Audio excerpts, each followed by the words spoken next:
de Boyacá. Me parece muy bien que esté acá. ¿Y ahorita está en Boyacá o está en dónde trabaja? Sí, ahorita trabajo en Mogua, un pueblito de Boyacá.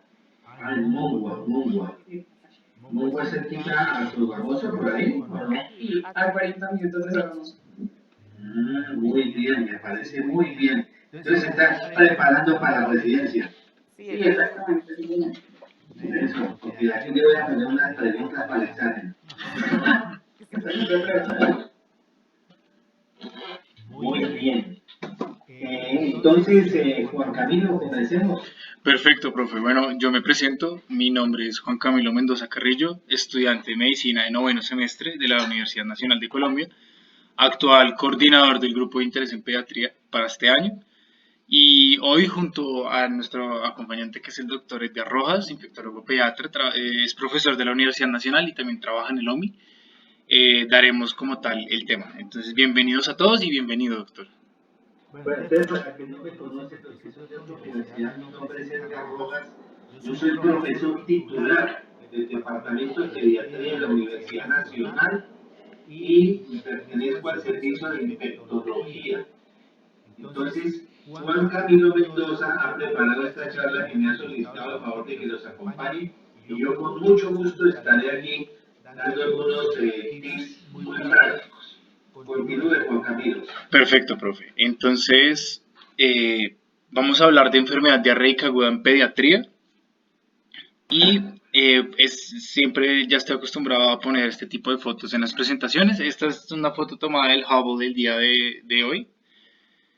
Y pues, está muy bonito. Entonces ahora sí comencemos. Este es el contenido de la charla. Vamos a tener una introducción y las definiciones. Vamos a hablar un poco de etiología, fisiopatología, diagnóstico, tratamiento y algunas conclusiones al final de la charla. Entonces comencemos. Muy bien, entonces definiciones, introducción y definiciones. Entonces tenemos que pues, la enfermedad diarreica aguda es uno de los principales motivos de consulta pues, de motivo de consulta y de urgencias en pediatría. Normalmente es lo que más recibimos. Eso tiene dos picos, es una distribución bimodal a lo largo del año. Es la segunda causa de morbimortalidad asociada a desnutrición, asociada a deshidratación, asociada a trastornos carenciales que se derivan como tal de las complicaciones de la enfermedad diarreica aguda y todo su contexto en general. Podemos tratar de medir la severidad del cuadro dependiendo del grado de deshidratación que tenga el paciente y también algunas cositas de base que pueda tener el paciente, como lo es la desnutrición, como lo es trastornos ya hemodinámicos, entre otros. Y la gran mayoría de los pacientes que reciben el tratamiento, pues va a ser como tal ambulatorio, va a ser tratado en casa y va a ser por medio de sales de rehidratación oral. Ya más adelante vamos a ver como tal esos puntos específicos, pero esa es como la gran mayoría de pacientes. Siguiente, siguiente. Esta es la definición de la diarrea. Según la OMS, se considera un aumento del tránsito intestinal y pues las definiciones como tal exactas son tres o más deposiciones enteriformes o un aumento en la frecuencia en comparación con lo normal en 24 horas. Nosotros las heces las medimos por medio de la escala de Bristol, que es esta de acá. Las últimas tres, la tipo 5, 6 y 7, son las que consideramos de amar diarrea como tal. La 4 y algunos consideran la 3, la normal, y las primeras dos son consideradas ya como tal de tránsito lento, Bueno, estreñimiento. siguiente, siguiente diapositiva. Ya la enfermedad diarreica aguda recibe diferentes nombres en la literatura, como lo es de la gastroenteritis aguda, o en algunos casos, ya en países desarrollados, recibe el nombre de la diarrea del viajero, ya es una más característica, pero pues algunas veces los intercambian.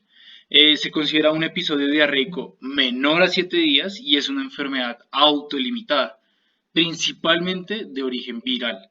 Entonces, si es de origen viral, no necesitaría pues, ningún antibiótico. Y si está en presencia de una desnutrición severa, un cuadro de desnutrición severa, tiene altísimo riesgo de complicaciones. Ya vamos a... Perdón, Juan Camilo, Sí, perdón un señor. momento. A mí me da pena con ustedes, pero yo pienso que lo más importante es que todos aprendamos hoy, ¿ya? Entonces, yo les voy a hacer unas preguntas, pero es sin el ánimo de molestarlos, sino con el ánimo de aprender, de aprender. Entonces quiero que me digan, por ejemplo, aquí yo veo una foto, le digo, espere, ¿de quién? De Pablo Alexander Lozano, Fabio. Bien, doctor, buenos días. Muy buenos días, Fabio. ¿Usted en qué se mete? Usted acaba de pasar por pediatría, ¿no? Sí, señor. Muy bien, Fabio Alexander. Entonces ya sabemos que diarrea aguda es menor a 7 días. ¿Y qué es una diarrea persistente, Fabio? Entre 7 y 15 días. Diarrea persistente son más de 14 días. Si tiene diarrea más de 14 días, usted dice que es una diarrea persistente. Porque es distinto una diarrea aguda a una diarrea persistente para que no se le olvide, ¿no? Continúe este joven Juan Camilo, perdón. Perfecto. Continúe, Juan Camilo. Sí, señor. Entonces, precisamente, Exactamente. de eso es lo que estaba hablando el doctor. La diarrea nosotros la podemos clasificar temporalmente hablando, dependiendo del inicio de la sintomatología. Como tal, la aguda es menor a 7 días, la prolongada va a ser de 7 a 14 días y la persistente va a ser mayor o igual a 14 días. Cada uno tiene sus etiologías características. Algunos autores describen la enfermedad diarreica aguda, pues bueno, ya sería como algo infeccioso, que puede ser que la prolongada sea como la cronificación de la aguda y ya la persistente es escondiendo, digamos, pues, hablando un poco más grande, escondiendo varias patologías crónicas, como lo son las inmunodeficiencias, el cáncer, comorbilidades ya gastrointestinales, como la enfermedad inflamatoria intestinal, etc. Entonces, más o menos la EDA, la que estamos hablando ahorita, Bueno, Juan Camilo, ¿por qué se prolonga una diarrea? ¿Qué dice usted o por qué se vuelve persistente? profe, en su gran mayoría es porque son maltratadas, porque Una diarrea se prolonga porque son maltratadas, tanto como por parte del médico como por parte de la mamá. Y un paciente con una diarrea prolongada se puede complicar, se complica. Ya que hay mucho, es increíble, pero un niño no se debe morir por diarrea, no se debe morir.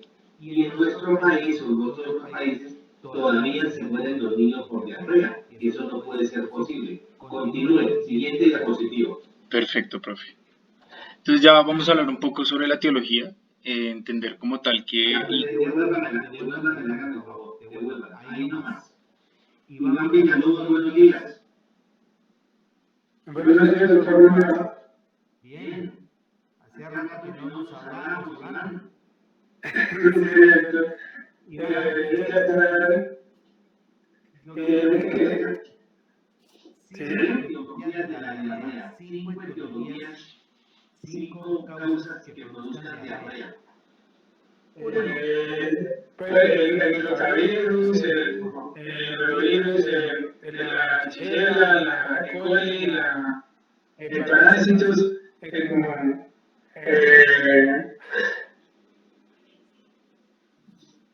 no, a ver, vamos a tener no, no me acuerdo más, no me acuerdo más del parásito. No, está muy bien, está bien, está bien. Entonces, dentro de los parásitos son dos, las giardias y las amibas. ¿Ya? Bacterias importantes, pues es Salmonella, Shigella, E. coli, Campylobacter, jejuni y de pronto Yersinia. Y entre los virus, el más importante es el rotavirus, aunque también hay mencionan otros virus como el adenovirus. Eso es importante tenerlo en cuenta. Fíjense que no estamos nombrando lombrices. En este momento aquí no estamos diciendo que las lombrices, porque a veces le echamos mucho la culpa a las lombrices. Claro, las lombrices producen diarrea, sí producen diarrea, pero no son tan frecuentes como las que acabamos de nombrar. Y para que un niño tenga diarrea por lombrices, tiene que tener muchísimas lombrices, muchos ascaris o cosas de esas. Continúe, ahora sí, 4. Perfecto, sí señor. Entonces, en efecto, como lo estábamos discutiendo, las etiologías dentro de un 70-90%, dependiendo de la serie de estudios, va a ser norovirus, rotavirus y adenovirus. Rotavirus se ha visto la disminución de su incidencia por todo el ciclo de vacunación del rotavirus. Y ahorita entre los que más dominan son el norovirus y entre otras el adenovirus. Ya bacteriana como tal, vamos a tener E. coli, diferentes tipos de E. coli asociadas o no al síndrome urémico hemolítico.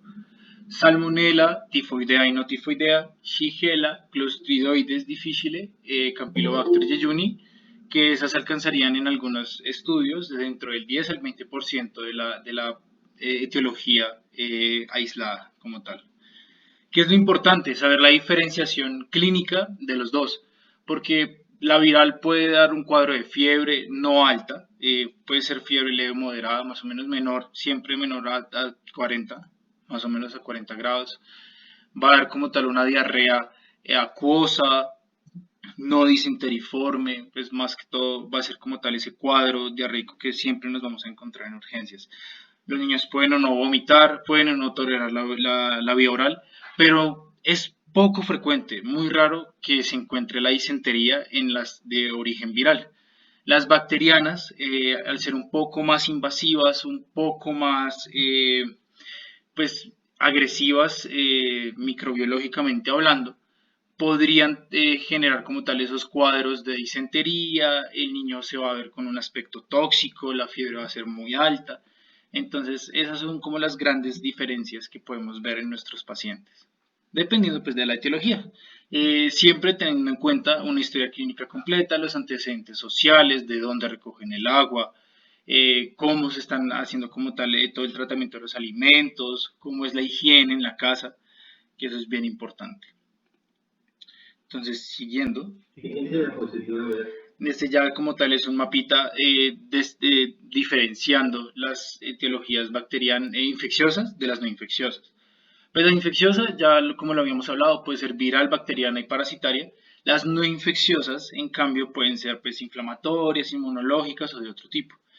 También está ligado como tal a reacciones alérgicas, entonces está la proctocolitis eosinofílica por proteína a la leche, por alergia a la proteína de la leche de vaca, que esa puede generar un episodio de disentería, pero es moderado, es autolimitado y se ve que eliminando como tal los lácteos de la dieta, pausa.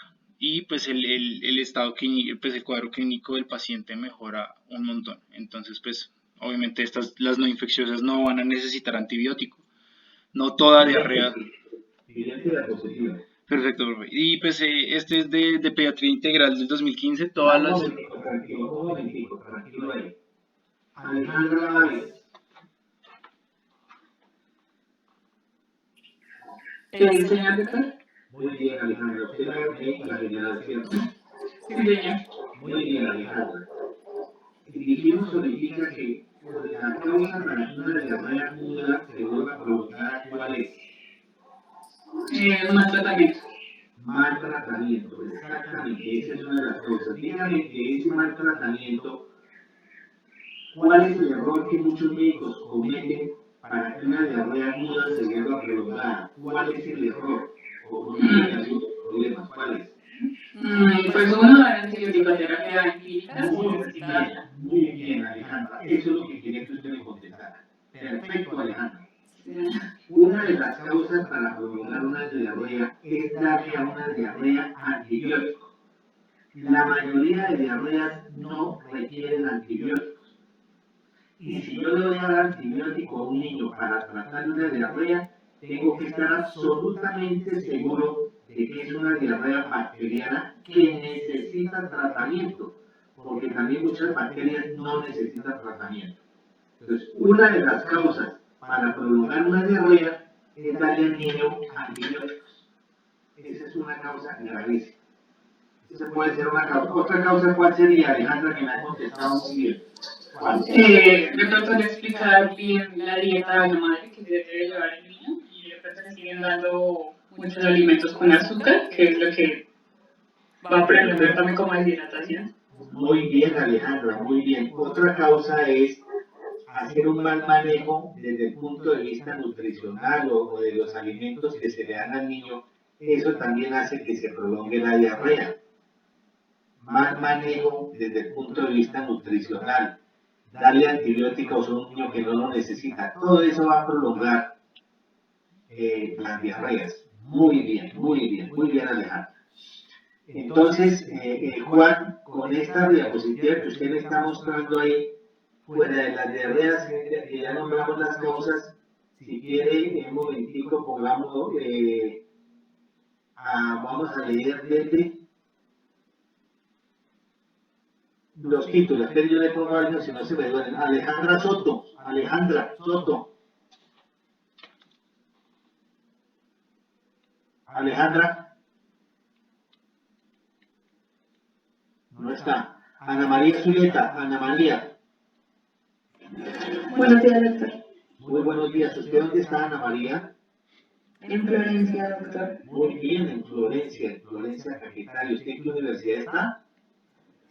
Yo soy egresada de la Nacional, doctor. Uy, muy bien, pero yo no me acuerdo de usted. ¿Y ella está trabajando en dónde?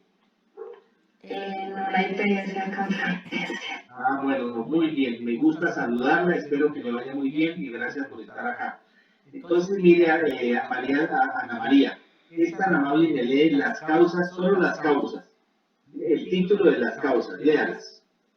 Infecciones entéricas, infecciones extraintestinales, alergia alimentaria, trastornos de absorción, patología gastrointestinal, endocrinopatías, neoplasias, cuadros quirúrgicos, fármacos, intoxicaciones.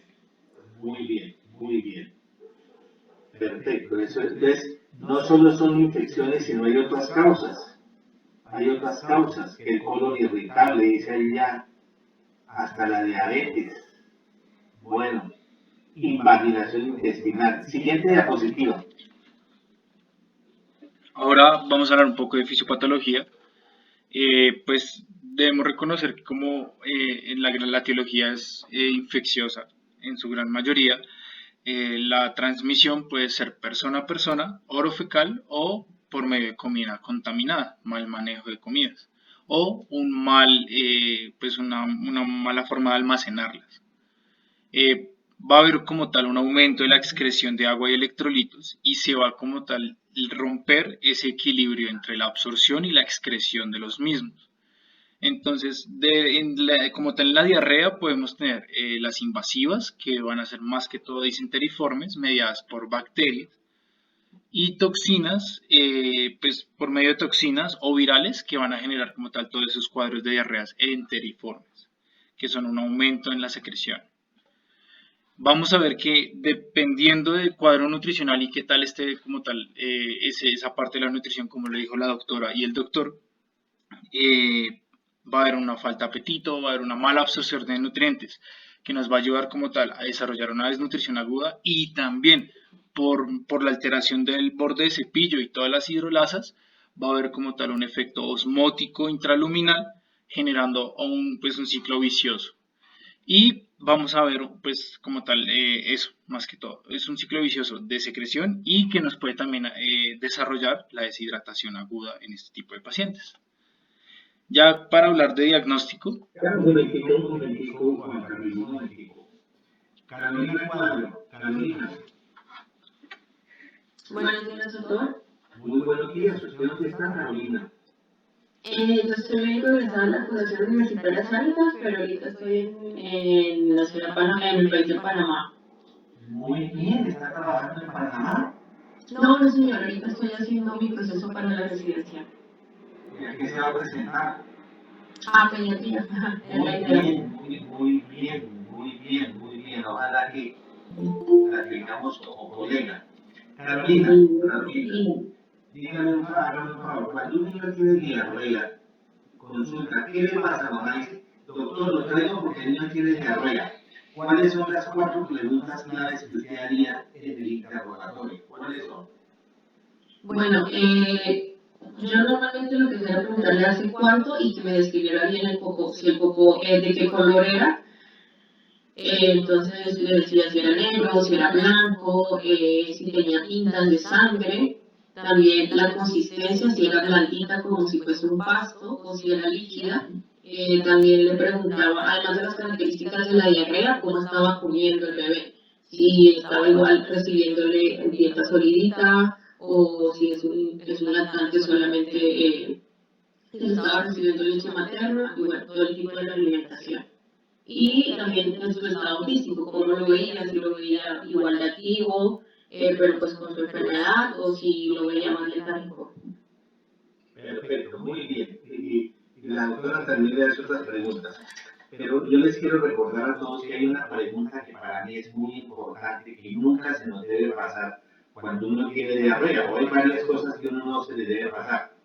Una de esas preguntas es preguntarle a la mamá, ¿cuándo fue la última vez que orinó? Porque a uno se le pasa esa pregunta. Y se le pasa, y ya no es porque hay un cuadro clínico que se llama el síndrome hemolítico urémico. El síndrome hemolítico urémico es un cuadro clínico grave. El niño puede consultar porque tiene diarrea, pero la diarrea es leve. Como es algo leve y uno no lo ve tan mal, lo puede mandar para la casa. Y lo manda para la casa es grave porque el niño tiene un síndrome hemolítico urémico y la única forma para yo saber o para sospecharlo es preguntándole a la mamá si ha orinado o no ha orinado. Porque si la mamá me dice que no ha orinado, yo no puedo mandar al niño para la casa. Para que no se les olvide eso. Y lo que acabó de decir la doctora, la otra cosa importante es preguntar si las evacuaciones tienen sangre o no tienen sangre, si ha tenido fiebre alta o no, cuándo fue la última vez que vomitó y cuántos vómitos ha tenido en las últimas 4 horas, cuántas evacuaciones ha tenido en las últimas horas, si come o no come, para que no se nos olvide eso. Porque lo más importante en la diarrea es prevenir la deshidratación, que no se deshidrate es lo más importante. Bueno, muy bien, doctora. Le deseo que pase en su residencia. Muy bien. Muchas gracias, doctor. Bueno, chao. Siga, Juan, siga. Perfecto, profe. Hablando ya del diagnóstico como tal, las herramientas diagnósticas que utilizaremos en estos episodios de enfermedad diarreica aguda en pediatría, pues va a ser como ligado, va a ser muy ligado a la clínica. Vamos a determinar qué cuadro clínico tiene nuestro paciente, qué tipo de diarrea, los grados de la fiebre, cuánto ha durado esa fiebre, si tiene vómitos o no, dolor abdominal, puede tener inapetencia, no tolerar la vida oral combinada con el vómito y pues la inapetencia, o puede también tener síntomas respiratorios. Debemos evaluar todo, en la piel también, varios episodios pueden acompañarse, pues algunos episodios, perdón, pueden acompañarse con una enfermedad exantemática, entonces pues a tenerlo en cuenta. Si estamos viendo como un cuadro respiratorio y gastrointestinal con nexos epidemiológicos, agua en mal estado, cercanía con animales, cercanía con heces de animales, podemos pensar pues más que todo en parasitario. Algunos cuadros virales también pueden combinar esos dos cuadros clínicos, respiratorio y gastrointestinal. Y finalmente, como lo dijeron los doctores, siempre evaluar el grado de deshidratación. Y eso, pues, debemos entender que es un cuadro leve y autolimitado. Siempre nos debemos preguntar, ¿se puede manejar en la casa? Debemos recordar que entre menos hospitalizaciones, entre menos lo tengamos en el hospital y más lo tengan en la casa, más rápido se puede mejorar. Menos complicaciones va a tener, menos problemas va a tener a futuro. Debemos evaluar siempre, pues, como lo hemos comentado durante todo este tiempo, el estado de deshidratación. Y evaluación médica, ¿cuándo? Pues bueno, cuando sea menor a 3 meses, cuando haya comorbilidad que aumente el riesgo de complicación, como lo es la desnutrición, cuando haya vómito persistente, una diarrea de alto gasto, que se define en algunos artículos como más de 8 episodios diarios, y una deshidratación entre moderada a severa. La madre, digamos, normalmente no sabe eso, es por eso que nosotros debemos educar a la madre, al padre, al cuidador y explicarle como tal esos signos de alarma. Ahora, debemos preguntarnos, ¿cómo es el gasto de la diarrea? Si es una de alto gasto, de bajo gasto, para así evaluar como tal cómo va a ser esa terapia de rehidratación. Y, pues, ya para tratar como tal ese cuadro de deshidratación aguda. Entonces, Juan Camilo, sí. Entonces, lo importante de un niño con diarrea es Los ¿Cuál es EPIs, el objetivo? señor, ¿Cuál es el objetivo? Si un niño tiene diarrea, ¿qué es lo que yo tengo que procurar hacer? manejar la deshidratación, profe. Que no se deshidrate o manejarla si está deshidratado. Si un niño está deshidratado, ¿qué le puede pasar? Pues, profe, dependiendo del grado de deshidratación, puede entrar en choque o puede generar desórdenes hidroelectrolíticos. Bueno, claro, puede choquearse. Bueno, pero si un niño tiene diarrea y está en choque, ¿qué sistema o qué órgano es el que sufre? El riñón. Bueno, puede sufrir el riñón, pero ¿qué otra cosa sufre? El sistema nervioso central, profe. No. El organismo lo que trata de proteger a toda cosa es el sistema nervioso. El organismo trata de proteger el sistema nervioso. Entonces, ¿de dónde roba agua para mantener el sistema nervioso bien? ¿De dónde la roba? Del sistema circulatorio, profe. Del Ah, bueno. intestino, del intestino. Entonces, si un niño está choqueado, está deshidratado, ¿cuál es el órgano que más sufre? El intestino. El intestino. Porque el organismo trata de proteger el riñón del cerebro, ya roba agua del intestino. Entonces, la célula del intestino se deshidrata. Y si una célula del intestino se deshidrata, ¿qué pasa? Porque si no es una, sino son un millón, ¿cómo se llama esa enfermedad? ¿Cuál es la complicación de una diarrea a nivel intestinal? ¿Cuál es? El síndrome malabsortivo, profe. No, señor. La enterocolitis necrosante. ¿Ya? Un niño puede tener una enterocolitis que es un cuadro gravísimo, ¿ya? Porque no le trataron bien la diarrea y porque el niño llegó deshidratado, choqueado. Entonces, días después el niño se distiende, diarrea con sangre, entra en shock y se muere.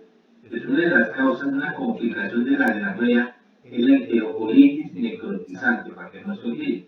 Claro, puede choquear, se puede tener alteraciones hidroelectrolíticas. Pero es para que ustedes entiendan por qué no hay que dejar que un niño se deshidrate. ¿Por qué es importante eso? Continúe con la siguiente diapositiva. Perfecto, profe. Pues en la evaluación de la enfermedad diarreica aguda, pues inicialmente no requerimos evaluación paraclínica. La requerimos si está ligada como tal, si el contexto de la enfermedad diarreica aguda es un brote en una guardería, escolares, hospitalarios, si hay disentería o si el paciente tiene comorbilidades crónicas o inmunodeficiencia o inmunosupresión. Bueno, siguiente. El coproductivo. Un minutico, no, está ahí porque... Bueno, siga, siga. Dele. Ahí, El, quieto ahí. Voy a hablar con las personas con las que... bueno, aquí hay un joven que se llama Camilo Canas. Camilo.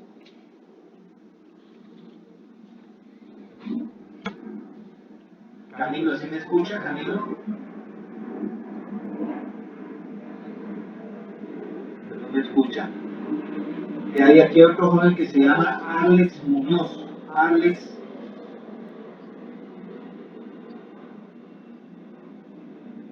No escuchan. No es un momentico, a ver.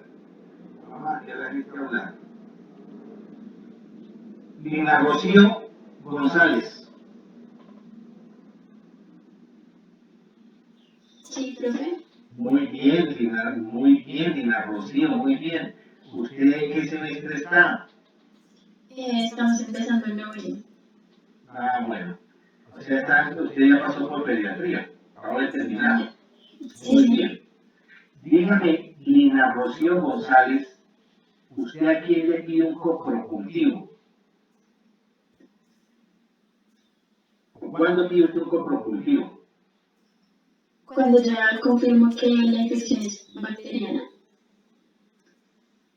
O sea, cuando usted piensa que el niño tiene una enfermedad diarreica por bacterias. Bueno. ¿Y un coprológico? No sé, profe, tal vez en la diarrea crónica. Bueno, se la valgo cuando usted piensa en parásitos. ¿Y cuándo tiene un coproscópico?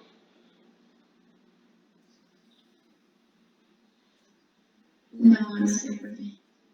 Bueno, ¿Usted sabe cuándo pide un frotis rectal? No, tampoco. Bueno, entonces, dejemos las preguntas un momentico. A ver, le voy a preguntar el pica Mateo. Ay, le voy a preguntar a Mateo ahora sí. Espere a ver, le pregunto ya aquí a una joven que se llama Sofía García. Sofía, ¿me escucha? Sofía. No me está escuchando. Entonces, más bien preguntémosle aquí otra vez a Ana María Zuleta. Ana María. Sí, doctor. Muy bien, Ana María. Quiero que usted me diga cuándo pide usted un coproscópico. ¿Y para qué sirve un coproscópico?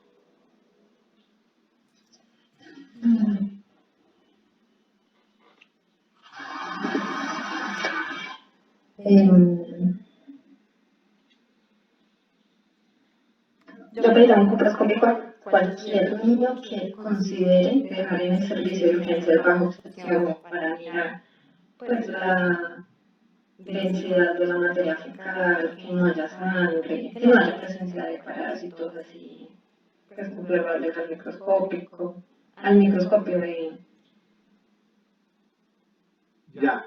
O sea, un coproscópico se solicita en un niño que tiene una enfermedad diarreica aguda,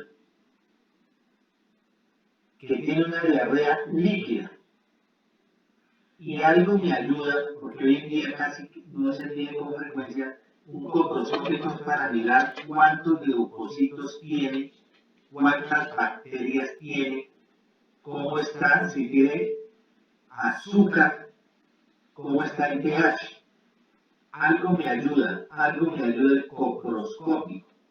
Entonces el coproscópico no se le pide a todos los pacientes.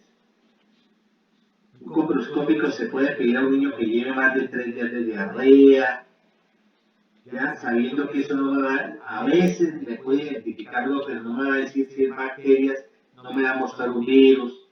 Algo me ayuda en la etiología, algo. Eso es diferente a un coprocultivo. ¿Cuándo pide usted un coprocultivo, Ana María? Cuando estoy sospechando que la diarrea pues tiene una causa bacteriana como pues, una shigella o... Exactamente, o sea que usted pide eso, un coprocultivo en un niño en el que usted sospecha una diarrea bacteriana, pero que no está mejorando. Ajá. El coprocultivo se le demora días. ¿Ya? Sí. Entonces, un coprocultivo se debe pedir en una persona que tiene diarrea y tiene cáncer, tiene leucemia, una persona que tiene diarrea y tiene SIDA, una persona que tiene diarrea y tiene una hipogamaglobulinemia, o en un recién nacido que tiene diarrea. Entonces, el coprocultivo no es para todas las personas. Un coprocultivo es para personas en casos especiales. Quiero que le quede bien claro. Y el coprológico es cuando yo sospecho parásitos. O sea, hoy en día eso que hay un coprológico seriado, eso no se usa. Es cuando yo sospecho parásitos y el coprológico es para casos especiales. Cada cosa tiene su indicación. Y el frotis rectal, ¿se acuerdan, Ana María, cuando pide un frotis rectal? Para mirar si hay infección por luciferos. Perfecto, o mirar si hay infección por amibas. Entonces, el frotis rectal consiste en introducir un escobillón en el recto, ¿ya? Y eso pasarlo a una lámina para que le hagan un frotis rectal. Un frotis rectal y un coproscópico son exámenes que se deben analizar inmediatamente. Si usted pide un coproscópico y va al laboratorio, lleva ahorita el coproscópico a las 10 de la mañana que son, y el laboratorio, la bacterióloga mira ese examen a las 5 de la tarde, ya no sirve para nada. El coproscópico, el frotis rectal son para mirarlos inmediatamente. Esa es otra cosa importante. Entonces, el frotis rectal es para ver si hay amibas. Y a veces se puede uno colocar un guante y con el dedo meñique, introduce el dedo meñique con el guante en el recto del niño para tomar la muestra para hacer un frotis rectal. Entonces, hay frotis rectal con dedo guantado, hay coproscópico, hay coprológico y hay coprocultivo, pero todo eso tiene cada uno su indicación precisa. Muchos pacientes no necesitan ningún examen de estos, ninguno, porque la diarrea les pasa solo. Por eso son indicaciones, tiene uno que analizar bien el caso, a ver cuándo va a pedir un examen de estos. Siguiente diapositiva, Juan. Perfecto, profe. Y ya tenemos como tal la evaluación de la deshidratación.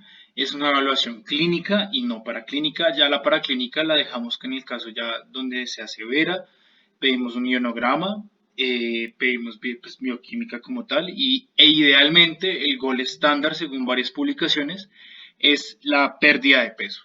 Entonces, normalmente este gol estándar se toma en cuenta el peso sano antes del episodio y el peso actual. Pero muchas veces los papás no tienen ese dato, entonces tendríamos que usar como tal esa escala de aproximación pues, de pérdida de agua con la clínica. Pues la deshidratación puede ser isonatrémica, hiponatrémica, hipernatrémica, pero pues eso ya son casos como un poco más moderados a severos. La deshidratación, esta es la escala clínica y la podemos dividir como tal en leve, moderada y grave. Los tres primeros signos, que son la turgencia cutánea, el relleno capilar y el cambio del patrón de la respiración, son los más importantes. No que los otros no sean importantes, sino que esos nos van a definir como tal que el niño se está empeorando. Entonces, en la leve es clínicamente no tiene nada significativo, se ve como normal. Ya la moderada va a mostrar algunos signos y síntomas y ya la grave va a estar ligada más que todo al choque. Debemos recordar, pues digamos que en pediatría el choque es estable cuando la tensión es normal y pues es inestable ya cuando está o pues descompensado cuando ya la presión se cae, que es lo último que se cae en pediatría. Estas son también diferentes clasificaciones de deshidratación.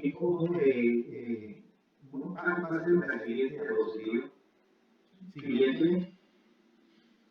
Ya, prevención extremamente bueno. Devuélvala. Listo. Entonces lo importante aquí es que yo tengo que saber, de acuerdo al examen físico, si está deshidratado 1, que es otra clasificación, deshidratado 2 o deshidratado 3.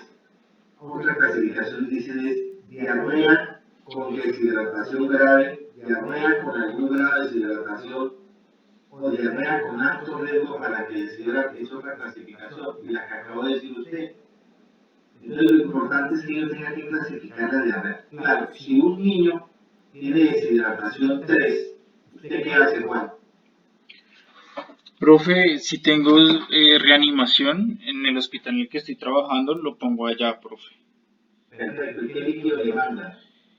Solución salina. O lactato Ringer. O lactato de Ringer, sí, El señor. lactato Ringer es el líquido que se manda cuando un niño está deshidratado. 3. Cuando un niño está choqueado, usted le coloca un lactato de Ringer. Ahora, si la deshidratación no es grave o eso, le puede colocar otro tipo de líquidos. Entonces, usted lo primero que tiene que clasificar si está deshidratado 1, 2 o 3, si lo puede mandar para la casa o le dejan observación ahí en urgencias o lo hospitaliza. Eso sería más o menos. Y siempre recordar que antes de que le coloquen los líquidos, yo tengo que pedir un cuadro hemático, no para saber si es bacteriano o viral, sino para ver cómo tienen las plaquetas, cómo es la respuesta con los leucocitos, etcétera. Y siempre pedir unos electrolitos para clasificar si es una diarrea de acuerdo al cuadro que usted dice, si es hipernatrémica, si es hiponatrémica o no. Siempre pedir electrolitos, siempre pedirle pruebas de función renal, porque ya dijimos que una causa que se le puede pasar a uno es el síndrome hemolítico urémico. Perfecto. Siguiente diapositiva, avancemos, siguiente. Perfecto, profe. Ya estaríamos hablando como tal de la prevención y el tratamiento, que según el IEPI, la prevención de la diarrea, pues el tratamiento como tal de la diarrea se divide en 3 planes, el plan A, el plan B y el plan C. El plan A es el tratamiento en casa, donde le vamos a decir a la mamá que aumentemos los líquidos en la dieta para evitar la deshidratación, continuemos con la dieta normal para la edad para evitar la desnutrición, administremos zinc que nos va a ayudar como tal con todo este episodio diarreico agudo, tanto en el tiempo como en las complicaciones. Debe tener en cuenta esos signos de alarma y medidas preventivas para que durante el cuadro clínico no se siga reinfectando el niño y no se esparza como tal la infección a toda la casa y a posterior también. Entonces, Ya un momentico, ya un momentico, quiero preguntarle yo acá, es que no veo. Está la doctora que está trabajando en Boyacá, ¿cómo es que se llama? La doctora que trabaja en Boyacá.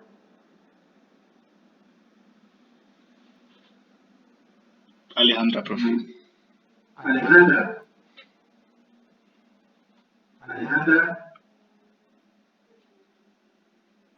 Alejandra. No la veo. Bueno, Ana María Zuleta. Dígame, Ana María, usted tiene un niño con diarrea que lo va a mandar para la casa, porque es una diarrea leve. O yo soy el papá, que yo llevé a ese niño esta mañana y tiene una diarrea leve.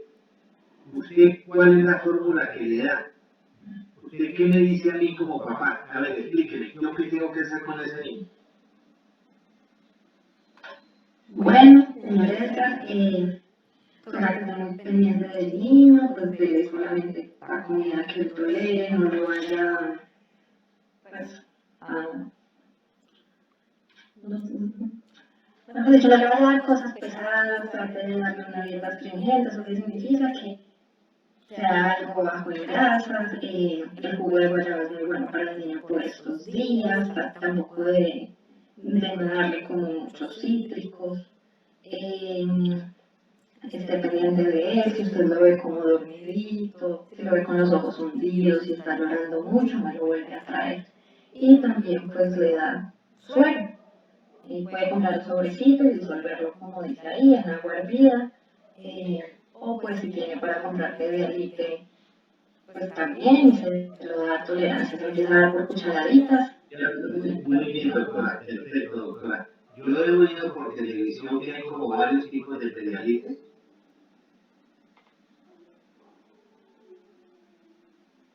Sí, según la osmolaridad. Pero ¿cuál me recomienda usted, doctora? ¿Cómo voy, digo, en la droguería? ¿Cómo digo? Pues hay de 40 y hay de 60, eso significa la concentración de sodio que tiene. Ya, o sea, para recordar, hay Pedialite 30, Pedialite 70, Pedialite 90. ¿Ya? El 90 es el que tiene más sodio, el 30 es el que tiene menos sodio. ¿Ya? Entonces, las sales de hidratación, las sales que vienen en unas bolsitas, tienen 90 equivalentes de sodio, o sea, tienen mucha sal, y de pronto, como es tan salado, el niño no se la toma. El Pedialite 30 es el que tiene menos sal, o sea que el mejor es el Pedialite del intermedio. Ahora hay que recordar que no solo existe Pedialite, Pedialite es una marca, porque hay otras marcas también como el Reidralite, hay otros sueros que no son solo Pedialite, que son exactamente iguales, entonces no es solo que exista ese. Entonces yo no le recomendaría ni un Pedialite 30 ni un Pedialite 90, sino el intermedio, eso por un lado.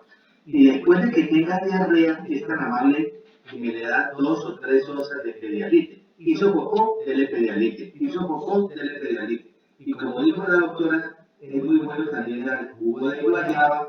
Y señora, le pido el favor de que no le vaya a dar naranja, mandarina, duro, piña, maracuyá, mora, porque son jugos ácidos que de pronto le van a aumentar la diarrea. ¿Ya? Entonces yo quería preguntarle por ahí ahorita salió otra vez Alejandra Báez, Alejandra. Señor doctor, dígame. Muy bien, Alejandra, muy bien. Usted como médica que está allá en Boyacá, ¿cómo se llama el sitio donde usted se encuentra? ¿El pueblo? En Mongua. En Mongua. Sí, señor. Usted que está allá en Mongua, además del Pedialite y del jugo de guayaba y eso que no le jugos ácidos, ¿usted le aconseja o le enseña a la mamá algún tipo de líquidos que basados en algún tipo de alimento o algo distinto que no sea el pedialite para que le den a los niños? Sí, diseño pues la preparación de los tres sueros caseros que mencionan ahí aquí, la de papa, el de plátano y el de arroz tostado. Muy bien, Alejandra, muy bien, Alejandra. Me parece muy bien. Alejandra, ¿usted tiene niños?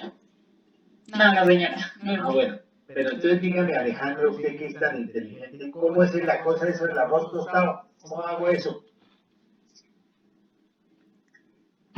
Es 8 cucharadas rasas de arroz, Sí, tostarlos sin ningún tipo de aceite sí, y luego se ponen en un litro de agua, sí, se licúan con Sí, media señora. cucharada tintera de sal, se dejan caer después de que ya hirvió y se administra la harina. Muy bien, Alejandra, muy bien. Entonces yo le puedo ofrecer a un niño que tiene diarrea, que lo voy a mandar para la casa, además del jugo de guayaba, además del pedialite, le puedo enseñar a hacer agua de arroz tostado.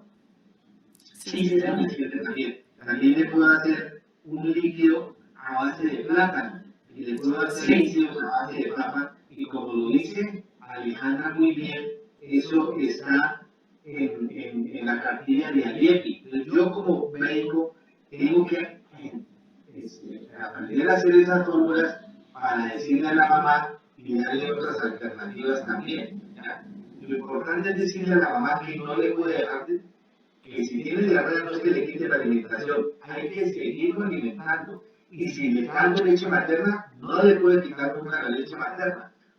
Sino que la idea que yo tengo es que aprendamos también que existen otras formas y hay que explicarle bien a la mamá y enseñarle bien a la mamá a hacer unos líquidos. Hay mamás que lo saben hacer, pero hay otras mamás que lo saben y yo se lo tengo que hacer. Ahí dice en la diapositiva administrar zinc. Zinc. ¿Cómo es eso del zinc, Carolina Cuadrado? ¿Cómo es lo del zinc? Carolina. ¿Aló, doctor? Sí. ¿Cómo es la fórmula del zinc? ¿Y cuántos días le da? Aló, no le escucho, doctor. Aló. Sí, ¿me oye Carolina? Carolina, ¿me oye? Sí, doctor.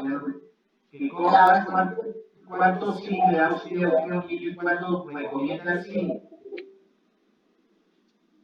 Bueno, según se puede dar de 10 a 20 miligramos por día para los niños con diarrea. Normalmente, pues, no tiene como una contraindicación, puede ser algo preventivo y se puede dar hasta por 14 días.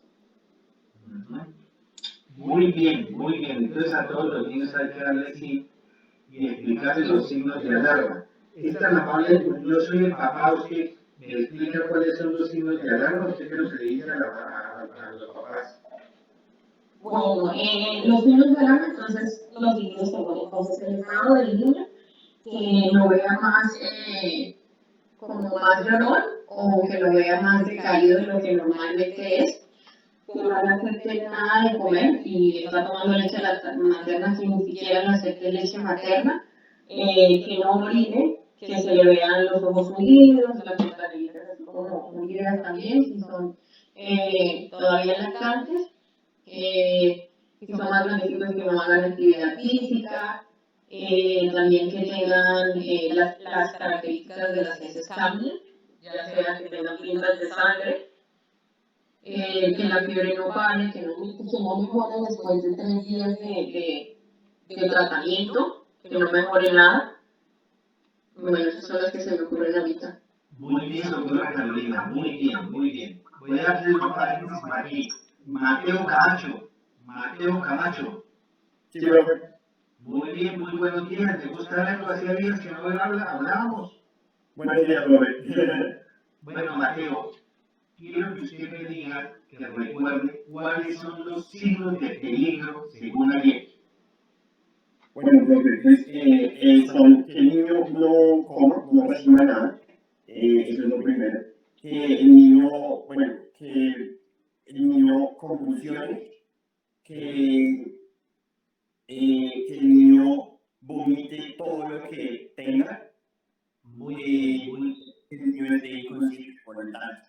Exactamente. Entonces, si yo tengo un niño que no come nada, que todo lo que come lo vomita, pues es un niño que tiene signos de peligro y me toca dejarlo hospitalizado. Muy bien, Mateo, muy bien. Continúe con la exposición, Juan. Perfecto, sí, señor. En efecto, digamos, todos los signos de alarma son los que mencionaron la doctora, el doctor y todos nuestros compañeros que intervinieron. Y ya hablando como tal del plan B y plan C, son intramurales, al igual que el plan A supervisado. Se mantienen en observación, se administra si es posible sales de rehidratación oral, se observa en el plan A cada hora y la reevaluación del plan y como tal del cuadro clínico se hará a las 4 horas. Pero el plan C ya como tal tiene la administración de líquidos intravenosos, ya vamos a tener como tal paraclínicos, ya vamos a generar como tal una observación de entre 3 a 6 horas, evaluando siempre los signos de alarma. En las acciones preventivas, lo primero, evitando todas las complicaciones que puede traer el rotavirus, es la vacunación contra el rotavirus a los 2 y a los 4 meses. El lavado de manos e higiene de los alimentos, una lactancia materna exclusiva hasta los 6 meses.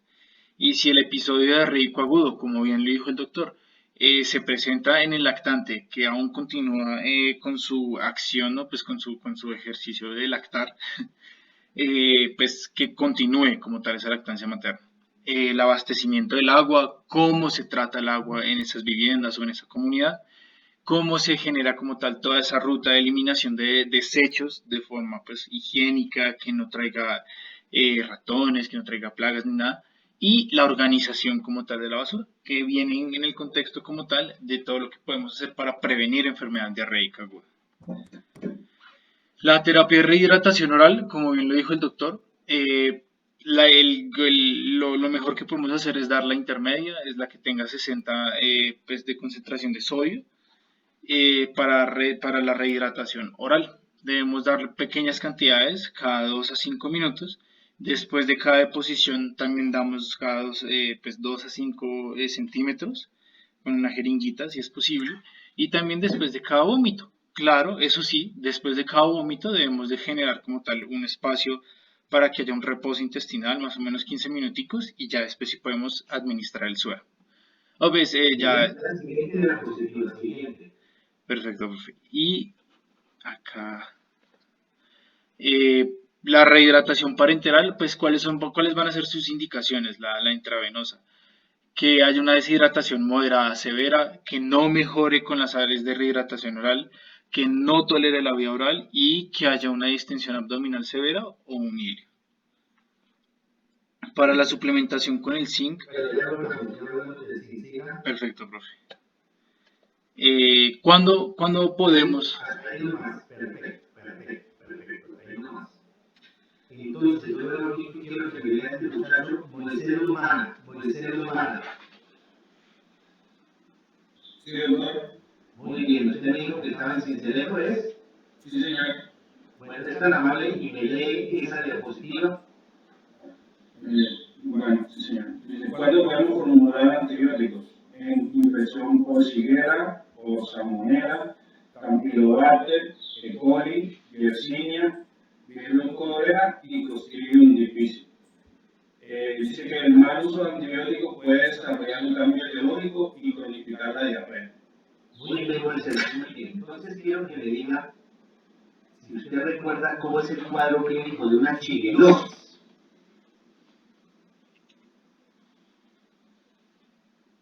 Es una diarrea que el paciente pues, cuenta con fiebre alta y es una diarrea tipo que puede tener sangre, ¿no? Disentería, tipo disentería.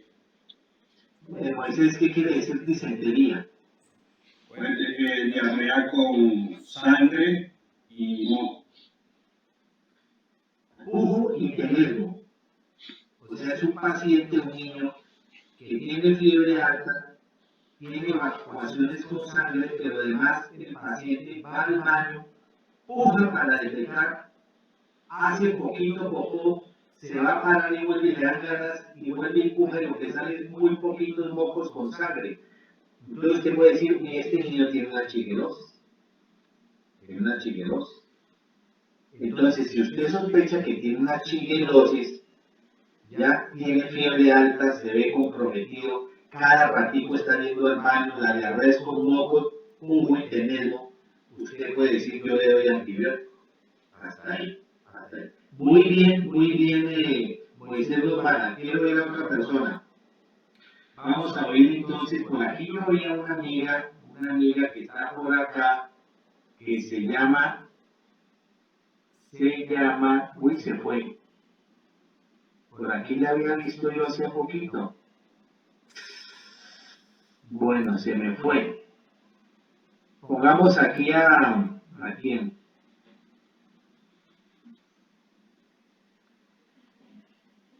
Démosle la palabra a Sergio Andrés Soto. Sí, señor profe. Soto, ¿usted cómo sospecha que un paciente tiene salmonela? Profe, pues, principalmente, pues, está asociado con algún episodio que pueda referir a que está en un alimento, ¿señor? Sí, le voy a poner de otra forma la pregunta. ¿Cuál es el problema con la salmonela?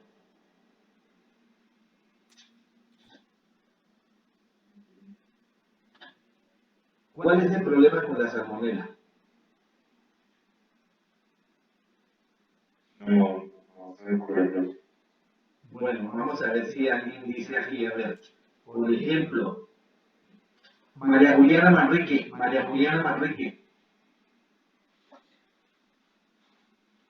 Buenos días, profe. Muy buenos días. Quiero que me diga, cuando yo le digo salmonela, usted inmediatamente ¿qué piensa? ¿Cuál es el problema de la salmonela? Pues pienso una vez en contaminación de alimentos tipo carnes, pollo, sobre todo el pollo. Bueno, perfecto. Un pollo contaminado es el que produce unas diarreas en los colegios, que tienen que cerrar el colegio porque le dio una diarrea por salmonela. Pero la salmonela tiene muchas especies.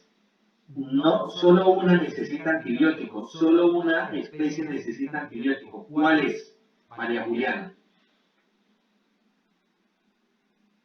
¿Y la tiroidea? Sí, señor. Hábleme fuerte para que sus compañeros entiendan. ¿Cuál? La salmonela típica, la del pollo. Exactamente. Entonces, hay muchos tipos de salmonela. La única que necesita tratamiento es la salmonela tipi. Salmonela tipi, que produce la fiebre tifoidea, que es un cuadro muy grave, que produce bacteriemia. No es frecuente, pero un niño puede entrar en choque por la salmonela tipi. Perfecto. Eso es lo que quiero que se lleve como ese concepto. Entonces le voy a preguntar aquí a Nelson David González. Nelson David González. Señor, buenos días. Muy buenos días. ¿De dónde está Nelson? En mi casa. ¿En Bogotá? Sí, señor.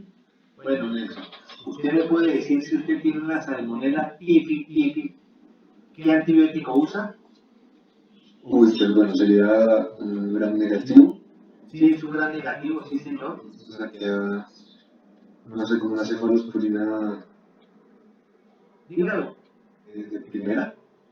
No, las cefalosporinas de primera y segunda generación no sirven para las diarreas. No sirven. Entonces, ¿cuál cefalosporina es? De tercera. De tercera generación.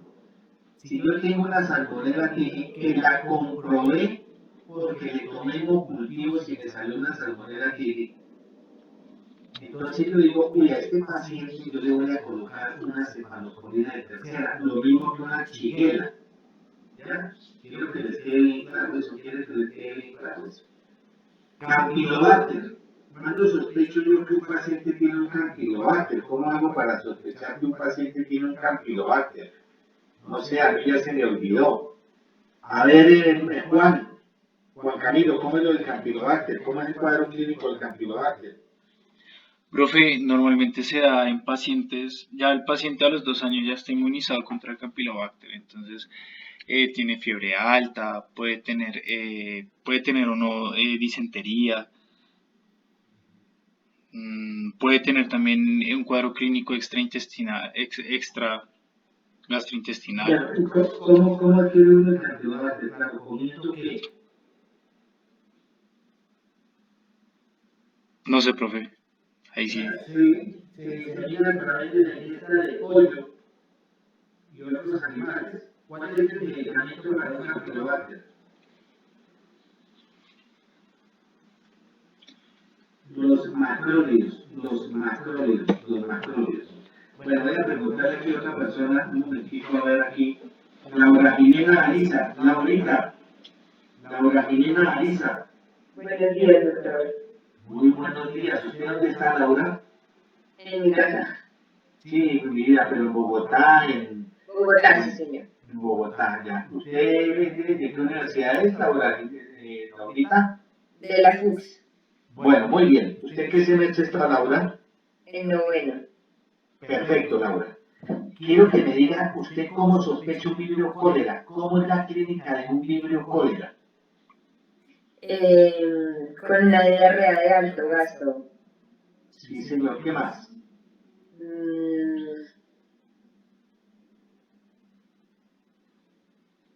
O sea, ¿dónde el vibrio cólera?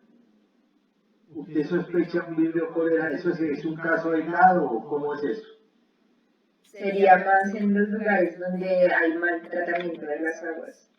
Sí, bueno, o sea, lo que quiero que sepa es que el vibrio cólera produce epidemias. Entonces son pacientes que tienen, como usted muy bien lo dijo, una diarrea de alto gasto. Es un paciente que tiene una llave abierta. Se va al baño y no vuelve más. No se puede parar del baño. Es un chorro terrible. Es un paciente que no tiene fiebre, pero que se deshidrata rapidísimo. Generalmente hay consumo de pescado y cosas de esas. Entonces el cuadro clínico del cólera es muy diferente al cuadro clínico de Shigella, diferente al de Salmonella. Entonces, vibrio cólera no es que haya frecuentemente, generalmente se produce por epidemias en sitios donde hay muy mala higiene. Por ejemplo, hay países donde siempre hay cólera, que es en Haití. Y en Colombia hace muchos años hubo una epidemia de vibrio cólera, menos mal. Bueno, y dígame, Laura Jimena, la otra pregunta es, ¿usted cuándo sospecha un Clostridium difficile?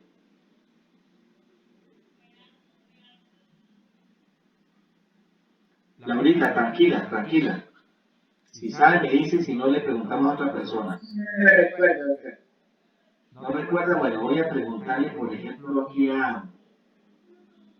Le pregunto aquí a Nicolás González.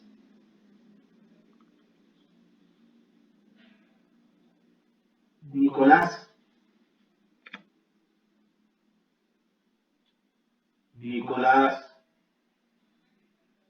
no me oye.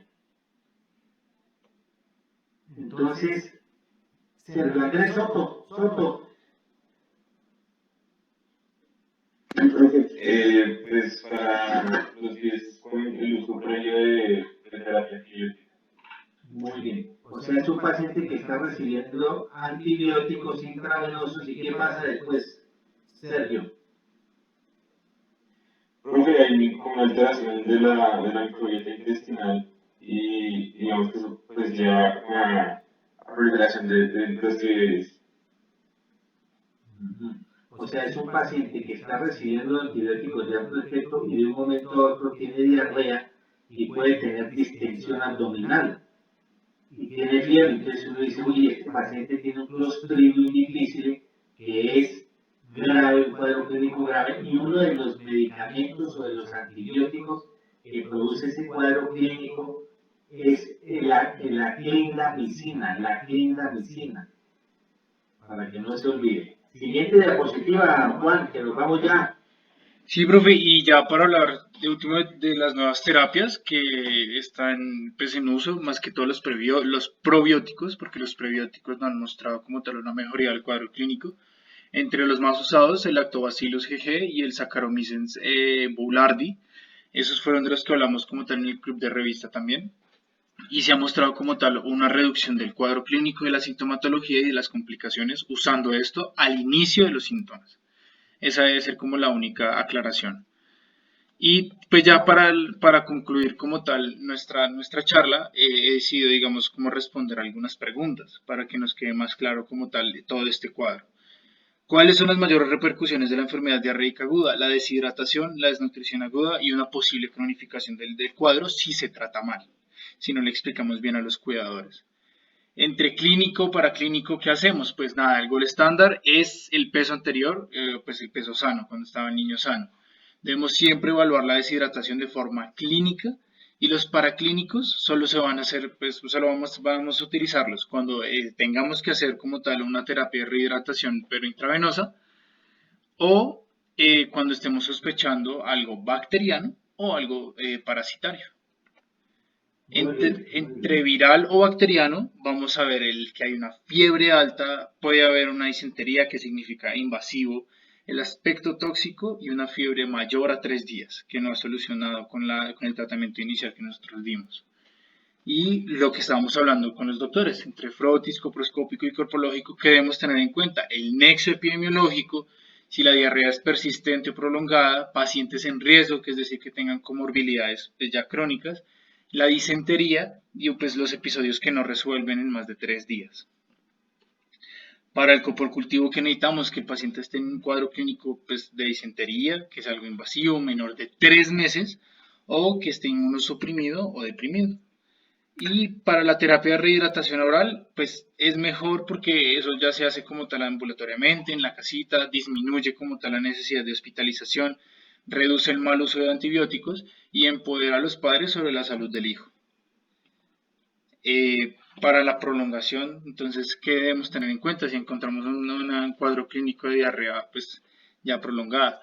Que el paciente no esté inmunodeprimido ni inmunosuprimido, pues en menores de 3 meses es una alarma grande, las comorbilidades crónicas que pueden estar como tal ocultando un cáncer y más que todo el mal uso de antibióticos. Para la alimentación, ¿qué les podemos recomendar? Pues que sea normal para la edad, que haya un aumento de los líquidos y si está en la temporada de lactancia materna, que continúe, que no la cese. Y pues hasta acá llegaremos. Entonces, yo quiero otra vez preguntarle a Ana María Zuleta. Ana María, ¿dónde está? ¿Me recuerda? Está entonces en Florencia. Ana María, usted es una persona inteligente, juiciosa, que está un sábado por la mañana escuchando diarrea y malicia. Una persona interesada, es una persona comprometida. Dígame, ¿cómo es el cuadro clínico del síndrome hemolítico urémico?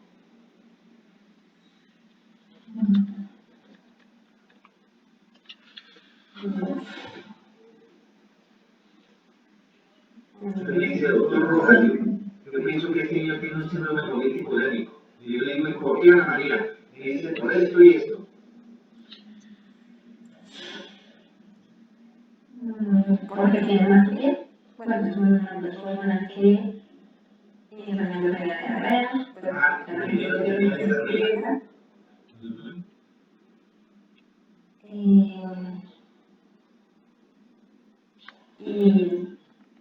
Y si luego tiene hematuria, tal. No, Ana María. Bueno, tranquila, Ana María, tranquila, que para eso estamos acá. Tranquila, Ana María. Carolina Cuadro, Carolina. ¿Cómo es el cuadro clínico del síndrome hemolítico urémico? Bueno, tiene que tener una antecedente de diarrea. Sí, sí. Normalmente se debe a una Escherichia coli. El coli enterofágica o 157, porque eso le preguntan en los exámenes. O 157, ¿verdad? Bueno, pero usted quiere decir, usted quiere ver al niño usted. Es que yo no me acuerdo muy bien. ¿Ya? O sea, usted cuando lo está mirando, ¿qué es lo que le aprecia? ¿Qué es lo que le nota?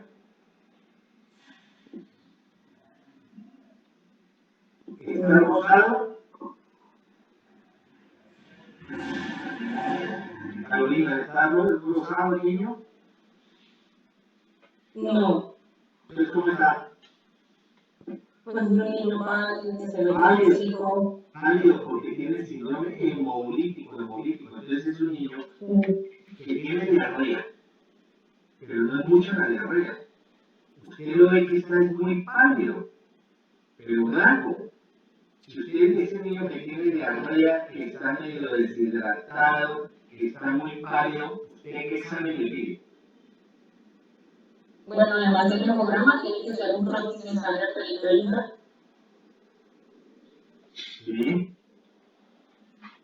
Y también la Un cuadro hemático que debe tener anemia, perfecto, ¿ya? Tiene que tener alteración con las plaquetas, tiene bajita la hemoglobina hematocrito y unas pruebas de función renal. Usted dice, usted tiene falla renal.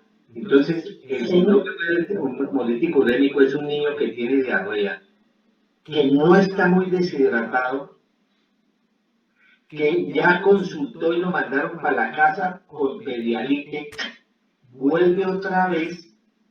Dice, pero ¿cómo volvió otra vez? No es que haya vomitado mucho. Usted no lo ve muy deshidratado, pero lo que llama la atención es que está muy pálido. Es que ese cuadro clínico es muy sutil y se le pasa al médico. Y uno puede mandar un síndrome político para la casa, el niño se puede complicar y morirse y después lo mandan a uno. Y la otra cosa importante es que la mamá dice que el niño no ha orinado. Entonces, si usted tiene un niño que tuvo diarrea, que no está muy deshidratado, usted lo ve muy pálido, y por eso siempre le pregunta, ¿ha orinado? Y dice la mamá, no, doctora, el que ayer no orina, tiene que hacer un hemolítico urémico. Inmediatamente, pruebas de función renal, un cuadro hemático, hospitalizarlo y tratarle como si fuera una insuficiencia renal, para que no se les olvide. Otra pregunta, a esta me ha contestado muy bien, me ha gustado mucho esta, la que está en ¿qué? Bueno, a Ana María Zuleta, bueno, voy a hacer una pregunta, yo no sé, este joven, Arles Muñoz, ¿me está escuchando, Arles Muñoz? No me escucha. Brian Andrés Delgado, Brian,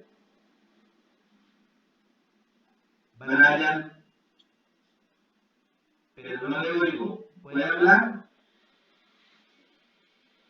Bueno, tranquilo, Brian, tranquilo. Voy a preguntarle aquí a otro, aquí a Jimmy Joana Ángel.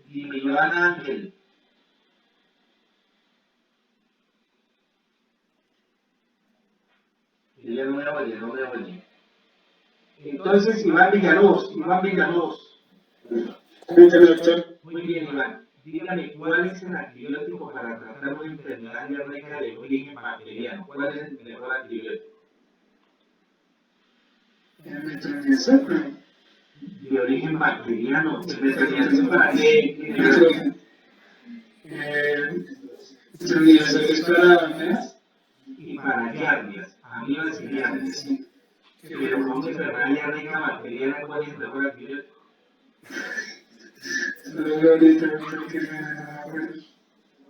Es la ceftriaxona. Porque con la ceftriaxona te trata salmonella, shigella y E. coli. El campylobacter no es fácil de diagnosticar. Si usted comprueba que es un campylobacter, le da un macrólido. ¿Ya? Y recordar siempre que la mayoría de diarreas, 90% de las diarreas, no necesitan antibióticos, no necesitan. Y que si le voy a formular un antibiótico a un niño es porque estoy absolutamente convencido y tengo todas las evidencias que es una diarrea bacteriana, para que no se les olvide. A mí me gusta mucho haber estado hoy con Ana María Zuleta, me gusta haber estado con Carolina Cuadros, me gusta mucho haber estado con la doctora que está en Boyacá, con los estudiantes que están en Cincelejo, que están en otras partes. Les agradezco mucho su asistencia. Gracias, Juan Camilo, por su presentación. Creo que pronto volvemos a hacer otra presentación cuando ustedes quieran. Yo con mucho gusto los acompaño. Ustedes me avisen y yo un sábado por la mañana como hoy podemos hacer otra revisión de un tema. Gracias, me gustó mucho haberlo visto usted también, Mateo Camacho, y a todos los otros compañeros suyos, gracias por haber asistido hoy. Al profe Juan Camilo, me pareció bien su presentación, pues despídase. Hasta luego, muchachos, que tengan buen fin de semana. Gracias, profe, por estar presentes y gracias a todos. Si tienen alguna pregunta, por favor, déjenla en nuestros comentarios, que nosotros la leemos y se la responderemos. Y esperen el PIC Recomienda de esta semana. Entonces, nos vemos en la próxima. Gracias, doctor, gracias a todos. Gracias.